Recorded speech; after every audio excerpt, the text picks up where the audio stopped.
Bobbo's World YouTube channel. Today we're gonna do a review of WWE Elimination Chamber. What happened? Who won the chambers? Who won the women's? Who won the men's? Who won the tag team match? What did Cody do? Let's find out. So, I bet you guys watched it because it's been all around the world now. This WWE Elimination Chamber was awesome. It started with the Women's Elimination Chamber. We had Bianca Belair, Naomi, Liv Morgan, Alexa Bliss, and Bayley. And before it even started, it's Liv Morgan and Naomi starting the match. And before it even started, Jade Cargill makes her big return. And she comes down and she is walking with a purpose because remember, she got attacked and got taken out. So who attacked her? So she comes in, looks like she's about to go after Liv Morgan, and turns and goes and beats the living shit out of Naomi. And what sold it even more was Bianca was in the pod like freaking out, like, no, why are you doing this? So that made it really good. And so Naomi got taken out. They didn't even have Liv come in and pin Naomi or anything. They just, she can't go anymore. So there's a rumor, I heard a rumor that it might have not been Naomi and it was Bianca playing with the strings, and it was Bianca all along. So Naomi's gonna take her place. I don't know. There's all these rumors going around. But anyways, so that was awesome. Naomi was gone. I knew Liv Morgan didn't do it, because why would you do that again where she is the one that attacked Rhea Ripley a while ago. But yeah, so that was really good. What happened in the match? There's cool segments. They got sorry, never mind. I was thinking of something, but nothing. So other than that, the big thing was Liv Morgan was up on the pod and Bianca was up on the pod, and Liv had her hair. Bianca pulled it away and whipped Liv Morgan, and it sounded like a gunshot. It was, I don't know what's in that braid, but dang. And Liv had like a huge welt all over. And after Elimination Chamber, she posted a picture. She's like all bruised up, all welted up. She's pretty bad. So that happened. Alexa Bliss got distracted and Liv pinned her with Bianca's hair. So that was a little cool way to do that. I forgot Roxanne Perez. Roxanne Perez was in it. Bayley and Roxanne Perez were distracted, so they got eliminated. I think Alexa Bliss eliminated Roxanne and Liv eliminated Bayley. And then it came down to Liv and Bianca, and they kept reversing each other's moves, which was really cool. I thought the chamber match was excellent. The women did a really good job. And then Liv went for the Oblivion, and Bianca caught her, put her up, did the KOD, and won the match. So she's moving on to go against to go to WrestleMania and go against either Rhea Ripley or Io Sky. Whoever wins, I think it's tonight. I'm filming this Monday, March 1st. I mean Sunday, March 1st, 2nd, something like that. I don't know. But yeah, so you know Rhea's gonna win that match, so it's gonna be Bianca versus Rhea. I'm so much happier with that than Rhea versus Liv for the 1000th time. So that's cool. But we'll see how the Bianca, Naomi, and Jade situation all comes to be. So that's a big question mark coming out of there. And that wasn't the only one. And then we went to, did we go to the tag match first or I think we went to the tag match first, if I'm remembering correctly. So it was Trish Stratus and Tiffany Stratton versus Nia Jax and Candice LeRae. I'm sorry, but I do not like Nia Jax. And it's not like, oh, she's a heel, I want to boo her. I think she just sucks. She's not good in the ring. She's not, I don't know. She's just big.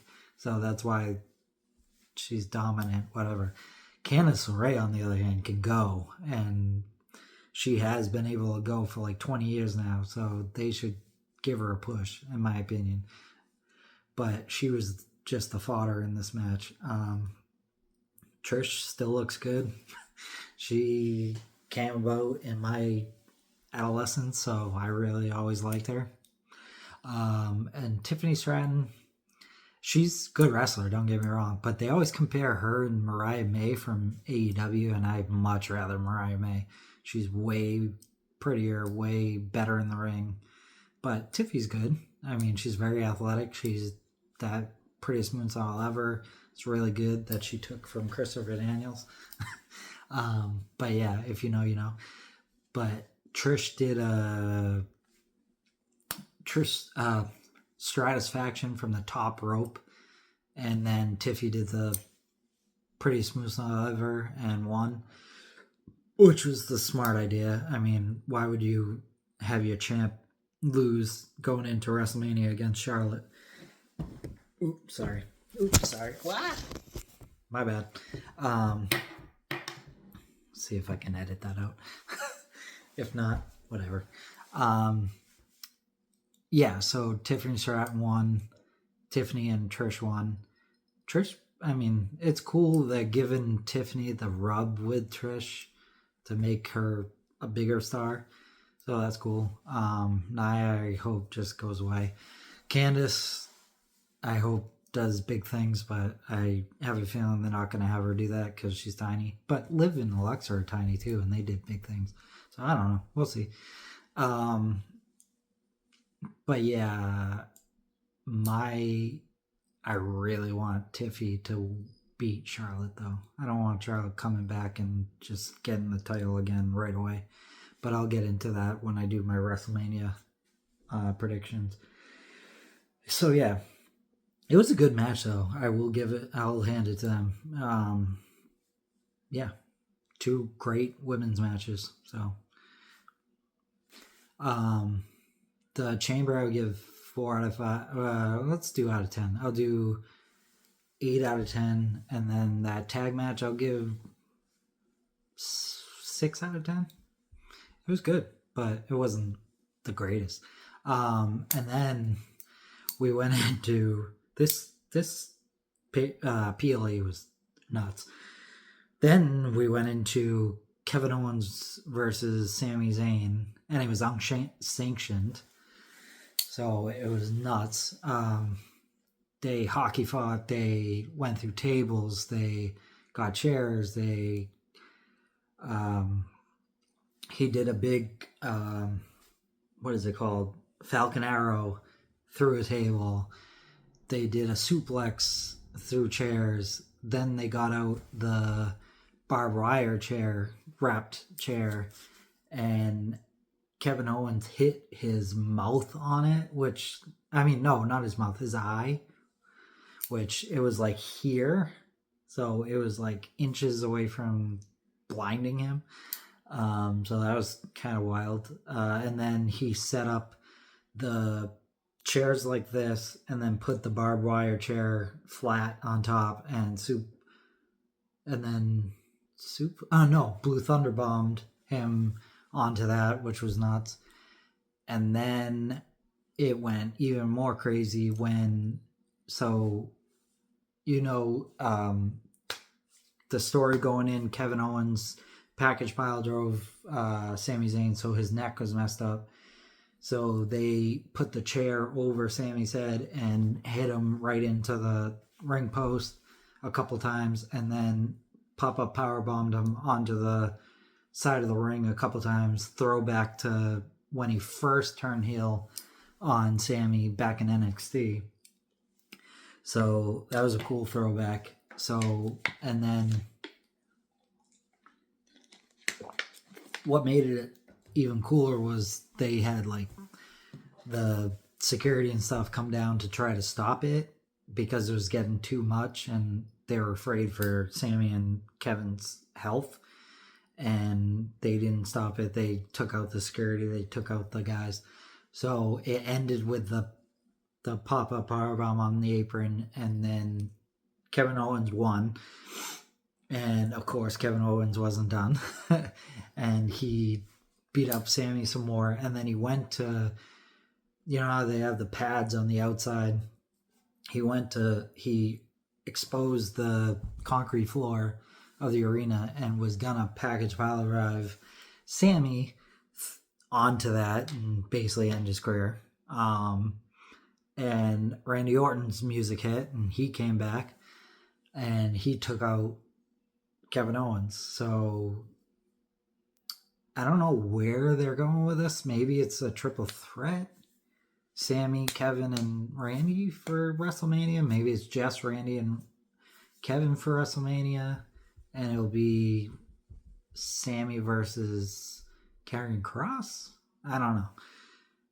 It's interesting. Like, there's a lot of questions going into WrestleMania, which is good. That's what you want. You don't want it to be predictable and like, oh, this guy's going to go. Like Charlotte Flair and Tiffany Stratton.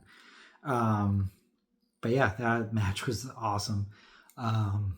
They both got stretched out, and who knows what happens. And then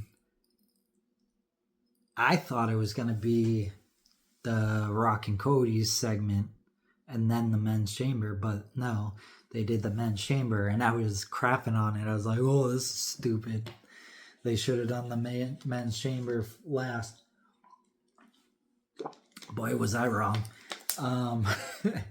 So then the men's chamber happened.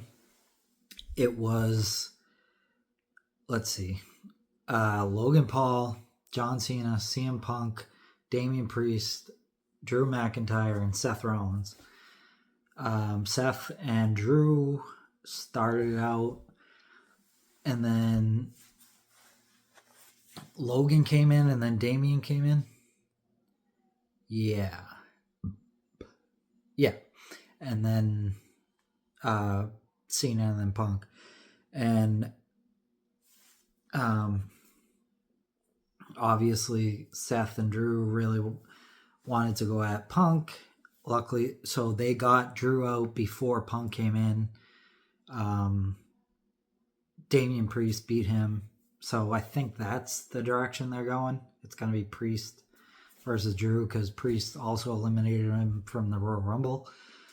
So we'll see. And then, yeah, there was a lot of back and forth. Seth got distracted because he threw Cena through the pod, and he could have just dragged him out, pinned him, and ended it. But of course, because of his hatred for Punk, he went at Punk, and it ended up where Punk and Punk hit the GTS into Cena hitting the FU, or the AA. I liked it better when it was FU. And then, so Seth was gone, and Punk and Cena went at it, kept kicking out of each other's finishers, and then Punk was climbing up on the ropes, and Seth hadn't left yet, and curb stomped him onto the steel grate, and then Cena came in and choked him out. So Cena won, which I was like, oh, come on. I wanted Punk to win. So I wonder if they're going to do that Punk, Seth, Roman three-way at Mania, which means that I don't think Punk will get the main event, which is what he wanted. Maybe they'll do that next year. I don't know. But we'll see what happens. Again, questions going into WrestleMania. So Cena won. Then comes down Cody, which I thought it was just going to be the normal, hey, good job, hug him, all that stuff. And which it was. And then The Rock comes out and asks Cody for his soul, which it's funny because that promo, I think it happened on SmackDown, where he's like, I want your soul, Cody. I want you to be my champion. Everybody was like, wow, that was a horrible promo. It was rambling, all that crap. And man, we were really wrong. But The Rock came down with Travis Scott for some reason. I don't know. I don't know if he's going to be part of his group or something. It was just odd having Travis Scott there because, I don't know, he just stood out like a sore thumb. And he was like smoking and he smacked. Oh, wait, I'll get to that. So he asked Cody, do you want to be my champion? And went to embrace him. And Cody told him to fuck off, which was awesome. And excuse my language, but that's what he said. And Cena was in the background, like celebrating, like, yeah, good job, Cody. And he hugged him. And Dwayne gave him the 2-finger slit of the throat. And you saw Cena's face go, and it actually happened. After 20-something years, John Cena turned heel. He kicked Cody in the nuts, beat the crap out of him. Rock beat the crap out of him. Yeah, and the other guy slapped him. I'm speechless. I could not believe it. I was live streaming on TikTok, and I was like, holy shit. I was going nuts. I still can't believe that happened. It feels like a dream. It feels, because for years we wanted Cena to go heel. But yeah, we didn't think it would happen because he's the Make-A-Wish guy. He's the white meat babyface. And yeah, I can't believe it happened, but it's cool. So it's going to be babyface Cody, which I thought it was going to be heel Cody. Babyface Cody versus heel Cena. And The Rock's going to be in his corner, and Travis Scott is going to be there. I don't know why he was there. So we'll see. Cena was at the podium afterwards and didn't say anything. He just mic dropped. The Rock didn't really explain much, so we'll see where this goes. But again, people were mad that Rock screwed up WrestleMania plans, and it's made for a really cool road to the WrestleMania, just like last year. So we'll see what happens. But yeah, that was it. That's how the Cena, Rock, and Travis Scott, the three posing they have, is a wild visual. But yeah, I can't believe that happened. And the interesting part, a lot of people are saying, going through, what was it? Survivor Series? I forget. Whenever The Rock came back and did the 3 slit, cutthroat, whatever, now he did 2. So is there another person that he's gonna get? So let's see. Maybe it's Punk. That'd be interesting. But yeah, I don't even know what to say. It was great. I would give... Oh, so what did I say? Women's chamber match, 7 out of 10. Or 8 out of 10. The tag team match, 6 out of 10. The KO Sammy match, 9 out of 10. And this men's chamber match and the ending, 10 out of 10. So this pay-per-view gets a 9 out of 10. 100, well, maybe 10 out of 10. But 9 out of 10, I would say. Because that tag match was a little weak. But other than that, it was really good. So, good job, WWE. I'm not the biggest WWE guy. I'm more AEW. But I grew up on WWE, and they got me. So, good job, WWE. Anyways, so we'll see what happens tonight or tomorrow night. I keep forgetting today's Sunday. Tomorrow night on Monday Night Raw. See what happens. But yeah. So yeah, go like, subscribe, comment, share, all that good stuff. Please subscribe. There's like 90% of you guys that watch these videos that don't subscribe for some reason. It's just hit that button. It's free. Come on, help me out. And yeah, we're going to have our auction, our live auction on April 12th from 1 to 5 p.m. Central Time. I already did a live, so you can look. The live is already scheduled on YouTube. I'm going to try to get live on Instagram and TikTok and all that all combined, but I don't know if I can do that or not. I'm going to try to figure it out. But we have autographs from Brandon Carlo from the Bruins. We have stuff from the Brooklyn Nets. We're about to have stuff from the Celtics. We have Texas Rangers. We have wrestler autographs. We have some action figures. So there's going to be a lot of stuff. And hopefully we'll have some special guests come on and help auction stuff off. So if you want to be part of that, April 12th, 1 p.m. Central, live here on Bobbo's World YouTube. So subscribe. Yeah, if you want to donate, go to sweetsadie.org. So yeah, thank you for watching. Awesome WWE Elimination Chamber. See where it goes. We're on the road to WrestleMania, about 40 days away. All right, thanks for watching. Peace.